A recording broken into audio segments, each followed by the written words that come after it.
आइए आज सुनाते हैं एक बूढ़े शेर की कहानी। एक जंगल में एक शेर होता है और उसकी रानी शेरनी होती है। वह दोनों बड़े प्यार से रहते हैं। जंगल में सारे लोग उनके शासन को बड़ा पसंद करते हैं। वह जंगल में बड़े प्यार से रहते हैं सारे जंगली जानवरों के साथ। उनका एक मंत्री भी होता है। वह मंत्री होता है टाइगर। वह बड़ा ही उनका वफादार होता है। और शेर बब्बर शेर जो शेर राजा होते हैं, वह अपने मंत्री टाइगर पे बड़ा विश्वास करते हैं। वह हमेशा उस पे बड़े महत्वपूर्ण काम देते हैं। फिर एक बार क्या होता है, जंगल में बहुत जोरों का तूफान और आंधी आई हुई होती है और उसी टाइम पे रानी शेरनी प्रेग्नेंट भी होती है। उसके पेट में उनका बच्चा भी होता है। इतनी तूफान आ रही होती है, तभी शेर वहाँ पे अपने मंत्री के साथ होता है और वह बोलता है, अरे मेरी रानी, तुम घबराओ मत। तूफान आ रहा है लेकिन हम तुम्हारे पास ही हैं। हर सिचुएशन में हम तुम्हारी मदद करेंगे। वही मंत्री टाइगर भी बोलता है, हाँ रानी, महारानी जी, हम आपके लिए हैं। हम आपको कुछ नहीं होने देंगे। आप गुफा में आराम करिए। तभी वहाँ पे थोड़ी देर के अंदर हाथी राजा आते हैं। हाथी राजा बोलते हैं, अरे शेर राजा जी, देखिए शहर से कुछ शिकारी आए हैं और हमारे बहुत सारे जानवरों को पकड़ लिया है। हाय राम, अब क्या होगा। तब शेर बोलता है, अरे हमारे जंगल के जानवरों को पकड़ लिया है, ये तो बहुत बुरा हुआ। तभी टाइगर बोलता है, शेर राजा जी, आप यहीं पे रहिए, आपकी बहुत जरूरत है। मैं जाता हूँ, मैं छुड़ा के लेकर आता हूँ अपने जानवरों को। तभी शेर रानी बोलती है, नहीं टाइगर जी, आप अकेले कैसे सामना करोगे। एक काम करिए, आप दोनों जाइए, मैं अपने देखरेख कर लूंगी, मेरी चिंता मत करिए। ये कहने के बाद शेर राजा और वह टाइगर बाकी जंगली जानवरों को बचाने के लिए जाते हैं। वह देखते हैं कि सारे जानवरों को वह शिकारी लोग पिंजरे में बंद करके ले जा रहे होते हैं। तभी शेर और टाइगर उन पर अटैक कर देते हैं। उनकी अटैक में तो वह लोग डर के भाग जाते हैं। उसके बाद टाइगर और शेर बब्बर शेर अपने सारे जंगली जानवर को आजाद कर देते हैं। सारे जंगली जानवर अपने राजा का और टाइगर का बहुत धन्यवाद करते हैं। लेकिन उसी समय बहुत जोरों का तूफान आ जाता है। वह भयंकर तूफान आता है। इतना तूफान आता है कि सब जगह के पेड़ टूटने उठने लग जाते हैं। तभी वह लोग भागे भागे रानी के पास जाते हैं, सारे जंगली जानवर और बब्बर शेर और टाइगर भी। वो जैसे ही गुफा के पास पहुंचते हैं तो गुफा के पास भी काफी सारा टूटा फूटा होता है। वो बोलते हैं, अरे मेरी गुफा भी टूट गई और इतना सारे पेड़ टूट गए, मेरी रानी कहाँ गई। उसको तो बच्चा भी होने वाला था, बाप रे, कहाँ गए वो। तभी वह देखते हैं कि रानी एक पेड़ के नीचे दबी हुई होती है। वह रानी के पास जाते हैं और रानी को उस पेड़ से निकालते हैं। रानी को थोड़ी देर होश आने के बाद वह बोलती है, अरे मेरा बच्चा कहाँ गया, मेरा बच्चा कहाँ गया, अभी हुआ था वो। राजा जी बताओ ना, कहाँ है वो, वह ठीक तो है ना। तभी शेर राजा बोलते हैं, अरे हमारा बच्चा कहाँ गया, हाँ वो हमें तो बस तुम ही मिले, तुमने कहा तुम्हारा बच्चा गुफा में है या कहाँ है। तब शेरनी बोलती है, नहीं, वो बाहर ही था, मैं उसे बचाने के लिए ही तो बाहर आई, उसको बचाने के चक्कर में ही तो पेड़ मुझ पे गिर गया, लेकिन हमारा बच्चा कहाँ है। तब सब लोग बच्चों को ढूंढने लग जाते हैं। बहुत देर ढूंढने के बाद भी बच्चा कहीं पे मिलता ही नहीं। तभी वहाँ पे लोमड़ी बोलती है, लगता है इस तूफान में हमारे कुंवर जी कहीं चले गए उड़ के, बाप रे, ये तो बहुत बुरा हुआ। उसके बाद सुन के सभी जानवरों का तो मन ही बैठ जाता है। सब लोगों को बहुत बुरा लगता है राजा और रानी के लिए, और राजा रानी तो बहुत दुख में चले जाते हैं। इस तरह से कुछ दिन बीत जाते हैं। धीरे धीरे टाइम बीतने के साथ राजा और रानी बूढ़े होते जाते हैं। राजा का पता चलता है कि अब वह जंगल पे शासन नहीं कर सकता। कोई भी बाहर से आक्रमणी आया तो वह उसका सामना करने लायक नहीं है, क्योंकि वह बूढ़ा हो चुका है। तब वह जंगल में एक मीटिंग बिठाता है और जंगल में वह ये बात रखता है कि अरे मैं अब बूढ़ा हो चुका हूँ, मेरी जगह पे किसी और को आना चाहिए। जंगल में आप लोगों को कोई अच्छा प्रतिनिधित्व लगता है तो उसे इस जंगल पे बिठाना चाहिए। जंगल की सर्वसम्मति से ये डिसाइड किया जाएगा। तभी वहाँ पे जो लोमड़ी होती है वह बोलती है, अरे जंगल के राजा जी, हमारे जो मंत्री हैं वह बहुत समझदार और वफादार हैं, क्यों ना उन्हीं को ही राजा बना दिया जाए। तब शेर राजा बोलता है, अरे वाह लोमड़ी, तुम्हारा सुझाव बहुत अच्छा है। हमारा मंत्री बहुत काबिल भी है, उसे राजकाट की बहुत अच्छी परख है, इसीलिए अगले मेरे बाद से इसी को ही राजा बनाया जाएगा। मैं सत्ता का हस्तांतरण भी जितना जल्दी हो सकता है उतना जल्दी ही करूँगा। ऐसा बोल के सारे जंगली जानवर अपने नए राजा जी का स्वागत करते हैं। सब बोलते हैं, टाइगर जी, अब आप हमारे राजा बनने वाले हैं, आप इस जंगल का बहुत अच्छे से ख्याल रखिएगा। ऐसे ही कुछ दिन और बीतते हैं। एक दिन जब शेर और शेरनी एक जगह होते हैं, तभी उनको दूर किसी जानवर के चिल्लाने की आवाजें आती हैं।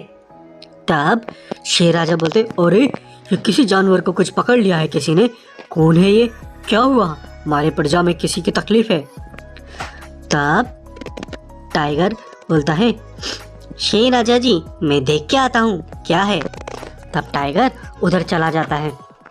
फिर काफी देर हो जाती है। शेर राजा सोचता है, अरे क्या हुआ, अभी तक तो टाइगर को आ जाना चाहिए था, कहीं वो कोई मुसीबत में तो नहीं फंस गया। तब रानी बोलती है, जाइए, आप जल्दी जाइए, आप भी देख के आइए। तब शेर राजा उधर चला जाता है। फिर कुछ देर के बाद जब शेरनी वहाँ पे होती है, शेरनी को बहुत सारे भेड़िए घेर लेते हैं। वे भेड़िए बोलते हैं, अरे ओ शेरनी, अब तुम अकेली है, तेरे को बुढ़ापा भी आ गया, अब तो हम तेरे को खा जाएंगे। और उसके बाद वो शेरनी पर अटैक कर देते हैं। शेरनी और उसके बीच में बहुत फाइट होती है, लेकिन शेरनी उनका सामना नहीं कर पाती, तो वह उनसे बच के निकलती है और जोर से दहाड़ लगाती है। उसकी दहाड़ शेर राजा सुन लेते हैं। वह बीच रास्ते से ही वापस आ जाते हैं। वह देखते हैं कि उनकी रानी इन भेड़ियों से घिरी हुई होती है। तब वो भेड़ियों को बोलता, अरे भेड़ियों, रुक जाओ, तुम्हारी हिम्मत कैसे हुई मेरी रानी पर अटैक करने की।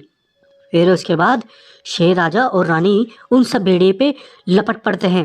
भेड़िए और उनके बीच में बहुत लड़ाई होती है, लेकिन भेड़िए क्वांटिटी में खूब सारे होते हैं और शेरनी और शेर राजा बूढ़े होते हैं, तो वह उनका सामना नहीं कर पाते।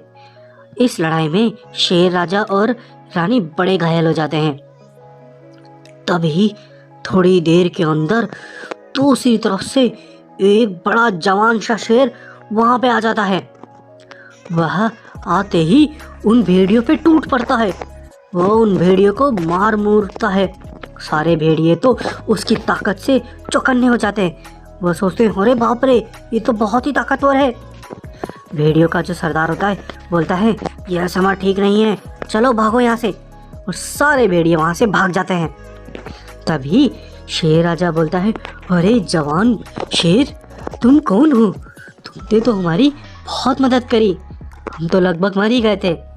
तब वह शेर बताता है, अरे मैं तो अनाथ हूँ, मुझे भालू मेरे उन्होंने पाला है, मैं उन्हीं को मिला था कहीं पे।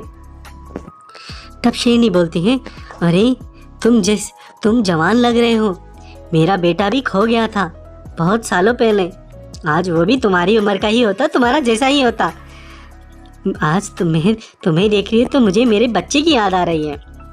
शेर राजा बोलता है, हाँ ये बहुत काबिल है और बहुत बहादुर भी है। अभी हम अब बूढ़े भी हो चुके हैं, हम उत्तराधिकारी भी देख रहे हैं, क्यों ना इसे ही उत्तराधिकारी बना दिया जाए। फिर थोड़ी देर के बाद शेर और शेरनी को मरहम पट्टी करने के बाद वह जंगल में सभी लोगों को बुलाते हैं।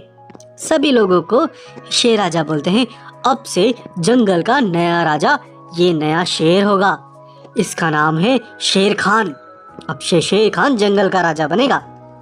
सारे जंगली जानवर इस चीज को लेके बड़े खुशी होते हैं, लेकिन वहीं पे टाइगर इस चीज से नाराज हो जाता है। और टाइगर बोलता है, अरे शेर राजा जी, ये क्या, आपने तो मेरे को राजा बनाने का प्रण लिया था, अब आप ये किसी और को क्यों बना रहे हो? तब शेर राजा बोलता है, ये देखो, जो सभी जानवरों को अच्छा लगे, सर्वसम्मति से जो डिसाइड हो और जो काबिल हो उसे ही बनाया जाएगा। तो कोई भी अगर जानवर को इसमें आपत्ति है तो वह अपनी आपत्ति दर्ज करे। उस आपत्ति पे कोई भी मोहर नहीं लगाता। सब लोग शेर खान को अपना ही राजा स्वीकार करते हैं। तब वो टाइगर एकदम क्रोधित हो जाता है, वह धाड़ लगाता है और वह बोलता है, अच्छा तो ये बात है, अब तुम में से कोई नहीं बचेगा। उसकी धाड़ लगाने के बाद बहुत सारे भेड़िए आ जाते हैं और सबको घेर लेते हैं।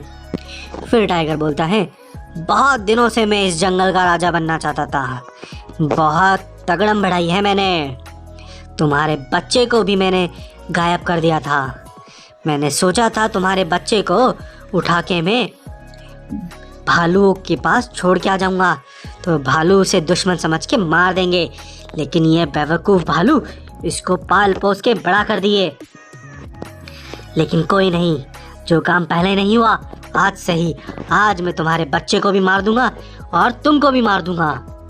टाइगर की ये बात सुन के रानी शेरनी और शेर के मन में एक अलग सी खुशी जागती है। वो बोलते हैं, क्या ये हमारा ही बच्चा है जो पहले खो गया था? तब शेरनी अपने बच्चे को बोलती है, शेर खान तुम मेरे ही बच्चे हो, तभी मुझे लग रहा था कि तुम मेरे ही बच्चे हो।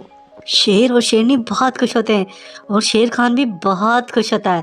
बोलता है, माँ बहुत अच्छा हुआ, मैं इतने दिनों से माँ बाप के प्यार से तरसा था, अब पता चला तुम ही मेरे माँ बाप माता पिता हो।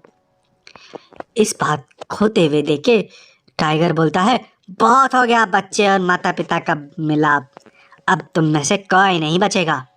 फिर सारे भेड़िए और टाइगर मिल पे उन पर अटैक कर देते हैं। इतने सारे भेड़िए और टाइगर के अटैक से वो उन पे हावी होते हैं।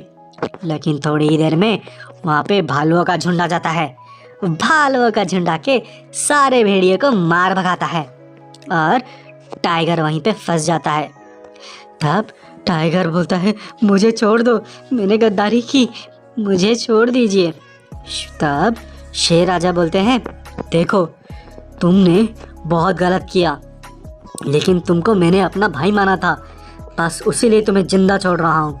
आज से तुम्हें इस जंगल से निष्कासित किया जाता है, चले जाओ इस जंगल से, कभी हमारा मुंह मत दिखाना। और फिर वह टाइगर अपने शर्मिंदा होके वहाँ से चला जाता है और फिर शेर खान को जंगल का नया राजा घोषित कर दिया जाता है। इस तरह से जंगल में फिर से खुशहाली और शांति आती है। आइए, इस कहानी से हमने क्या सीखा? इस कहानी से हमने यह सीखा कि अगर हम गलत तरीके से सत्ता को या फिर किसी भी ओहदे को हासिल करने की कोशिश करेंगे तो उसका अंजाम भी गलत होगा, क्योंकि सच्चाई को देर लगती है लेकिन कभी भी झुकती नहीं है। सच्चाई की ही हमेशा विजय होती है।